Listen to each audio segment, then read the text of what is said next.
All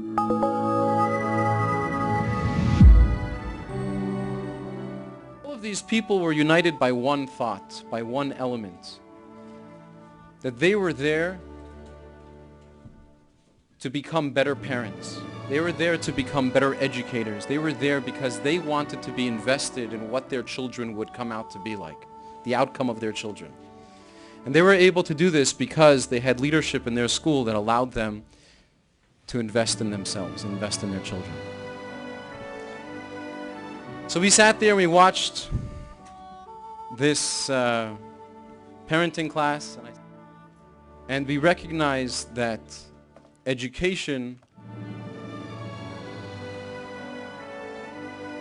has been attacked. That changes the way we look at education. To see a room full of people that are here for a parenting lecture, for something to learn, an opportunity to learn about education, is really an inspiring message to our community and to the educators.